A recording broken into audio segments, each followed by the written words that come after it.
vraies voix qui font bouger la France. Aurélie Planex avec Bismart. Bonjour à tous, bienvenue dans Bismart sur Sud Radio. Aujourd'hui, je vous propose de nous intéresser au gaspillage alimentaire en compagnie de la directrice générale de Too Good To Go. Et je suis maintenant avec Sarah Chouraki, bonjour. Bonjour. Vous êtes directrice générale de Too Good To Go. Alors vous venez de lever 26 millions d'euros notamment pour vous développer aux États-Unis. On va y revenir. Mais d'abord, moi je voudrais que vous me racontiez comment moins de 5 ans, vous vous êtes imposé en France et même en Europe comme l'appli anti-gaspillage alimentaire. Tout à fait.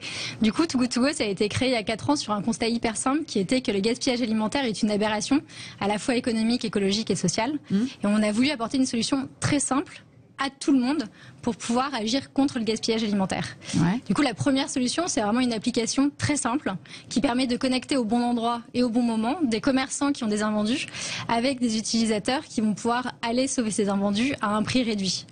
Et en fait, pourquoi ça a bien marché, c'est qu'en fait, c'est gagnant-gagnant pour tout le monde. Donc le commerçant à la fois va créer de la valeur sur quelque chose qu'il n'en avait pas. Oui, parce qu'il vend un truc qu'il pourrait plus vendre. Exactement, qui finirait à la poubelle. Et à la fois, en fait, il y a des utilisateurs qui vont aussi acheter à un prix réduit. Et aujourd'hui, avec toutes les crises économiques qu'on voit, et même globalement, on fait attention à la valeur de la nourriture. Les utilisateurs aussi ont un vrai avantage. Et au global, en fait, c'est la planète qui est gagnante.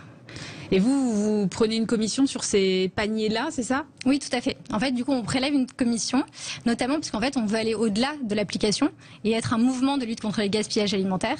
Donc, au-delà de l'application, on veut vraiment avoir des initiatives concrètes qui changent le monde.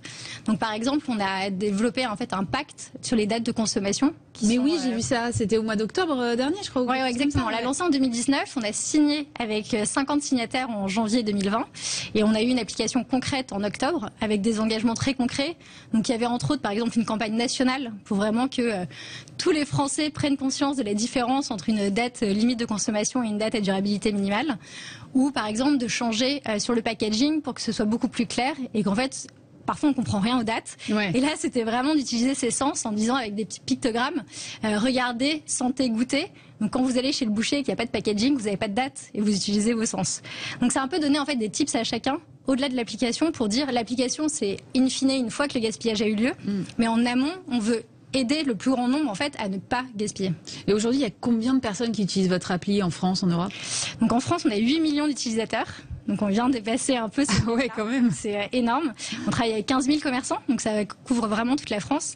Et donc on est présent dans 14 pays en Europe. Donc ça fait qu'au total, on a 30 millions d'utilisateurs qui nous ont rejoints sur la lutte contre le gaspillage. Alors je disais, vous attaquez maintenant aux États-Unis.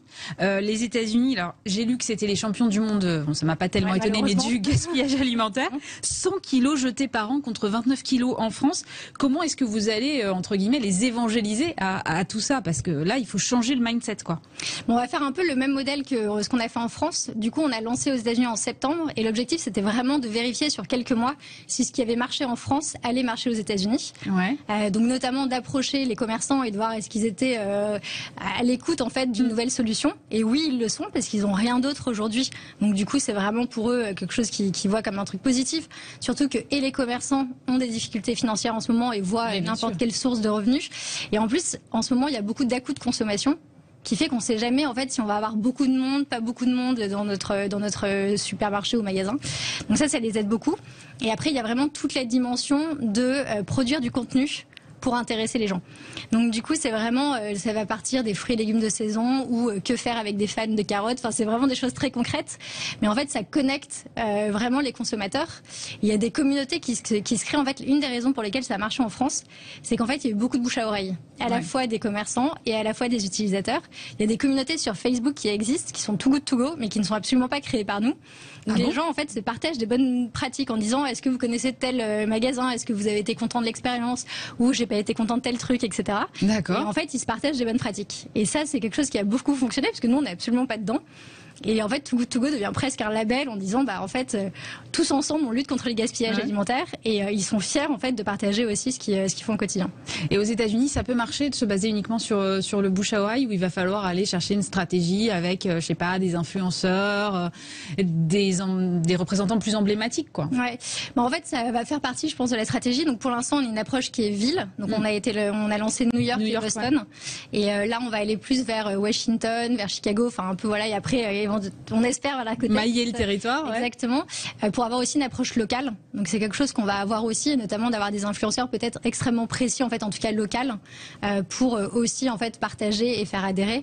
Et après, on a une politique aussi d'acquisition qui est vraiment aussi du classique paid sur Instagram, n'importe quoi pour faire connaître. Donc en tout cas, on va se donner les moyens, et c'est aussi pour ça qu'on faisait la levée de fonds, pour se donner les moyens d'aller vite. Parce que les États-Unis, c'est énorme comparé à la France, même si en France aussi... C'est 300 millions de consommateurs. Hein. C'est énorme.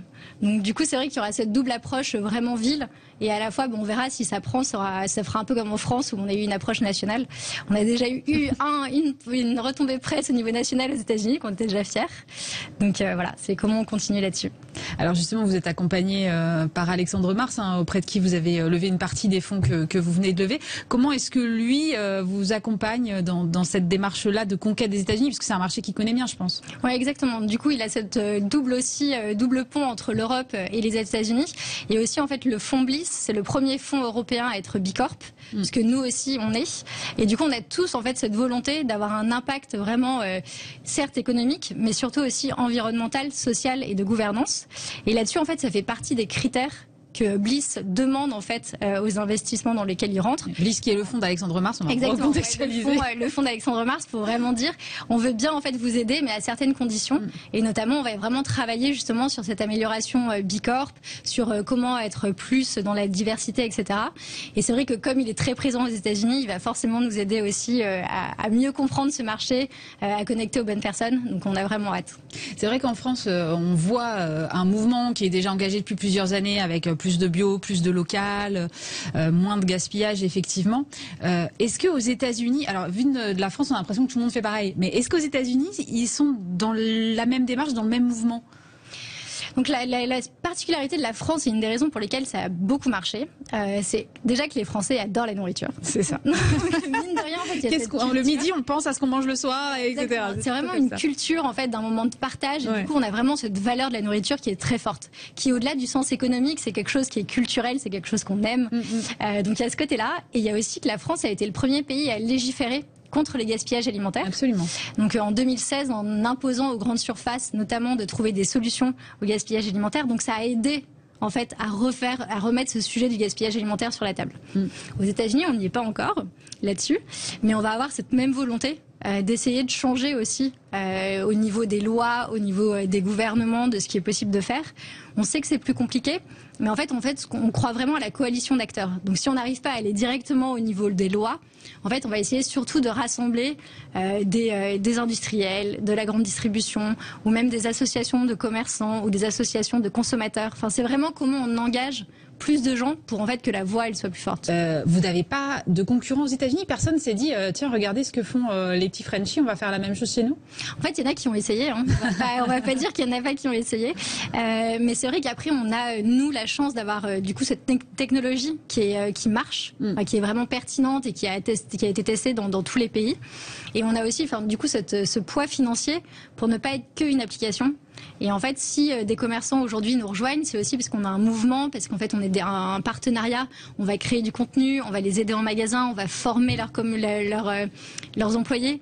J'ai l'impression que effectivement le contenu, maintenant toutes les marques elles sont obligées de le faire en fait. Je pense à vous, mais il y en a plein d'autres peu importe le secteur, quasiment, elles sont toutes en train de produire des contenus. C'est quoi? C'est que le consommateur aujourd'hui, il a besoin d'être davantage accompagné qu'avant ou... je pense il a besoin que ce soit plus ludique ou je sais pas. Ouais, il y a un peu tout. Je pense qu'il a besoin d'être informé. Donc il y a un souci de transparence qui est quand même assez forte, et notamment sur la nourriture. Ouais. On a envie d'où ça vient, qu'est-ce qu'on va en faire, pourquoi on fait ça, etc. Donc on pense vraiment que... Et puis surtout, en fait, la nourriture, ça nous touche au quotidien. Et le confinement, par exemple, on a fait des études, et les Français ont vraiment reconnecté avec la valeur de la nourriture. Ils se sont remis à cuisiner, remis à faire des listes de courses, remis à stocker. Et en fait, du coup, face à ça, on recherche un peu sur Internet, c'est quoi les bonnes pratiques? Ouais. Et on a envie, en fait, de retrouver justement des bonnes pratiques dans des marques dans lesquelles on a confiance. Et en fait, Too Good To Go, c'est un peu ce label. C'est-à-dire que si des industriels le font sans nous, ils vont se dire ils essaient de nous vendre quelque chose, là, c'est bizarre. Alors que nous, en tant qu'un peu de label, en fait, on va plus croire, entre guillemets, à ce qu'on dit, que c'est dans le sens où on veut aider la planète, on veut faire les choses bien. Donc c'est vrai que pour ça, nous, en fait, on a vraiment cette obligation de tout le temps proposer du contenu de qualité pour qu'en fait, chacun puisse agir vraiment avec des choses très pragmatiques, très simples et en fait, aimer en tout cas cuisiner et préparer cette nourriture qui finira à la poubelle. Sarah Chouraki, la directrice générale de Too Good To Go, était l'invitée de Bismart sur Sud Radio. Passez un très bon week-end.